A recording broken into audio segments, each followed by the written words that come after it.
Assalamualaikum aziz obunachilar, sog'misiz, omonmisizlar? Sizlarga YouTube kanalida ko'rib turganimdan xursandman. Aziz obunachilar, bugun xudo xolasa joy ko'ramiz loyihasining yig'ash bosqichi bugun inshaalloh. Mana ko'rib turganingizdek. Xolasa. Yana aziz obunachilar, xolasa o'sha ustidan chiqib oldik.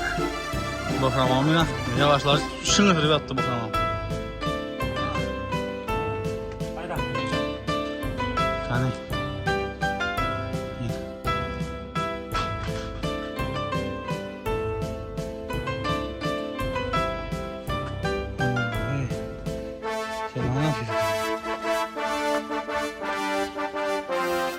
Zamançılarla üstünü bastırışa geldik. Üstünü bastırıp Türk'ümüzü bilendik ya üzerler üstünü. Bakalım. Abone olsanız oldu siz. Like bas turdun. Bakalım. Hem bir şey sağlıklıysa abone olsun. Like basa bakalım. Amcuna yandırıp Like. Hadi gel kokota verin bala. İş bol tuttu deyin. Ya tabii ki aynen. Rasya'dan görüyordular, Rasya'dan selamet edin. Pullar gibi veremedin canım sıkı. Şuna köyünden kayır verin ya.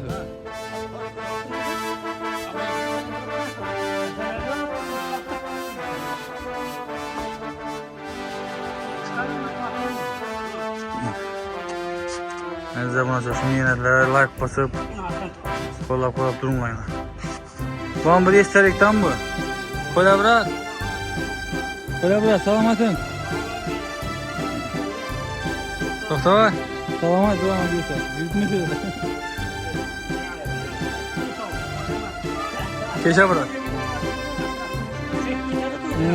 Tamam. Şuna. Yine zaman asla. Bize like basıp ya nasıl tutuşay? Ben senden kuş arkadaşım. Ya Voronez'den bir gemot edemem, bir gemot. Kakka gidersen mesela Voronez'e dedik ha. Hadi bir şey göremez şunu. Ne pişken halklardık o. Voronez pişkile yurtu. Ne de maşallah. Like basıp kollap durayın.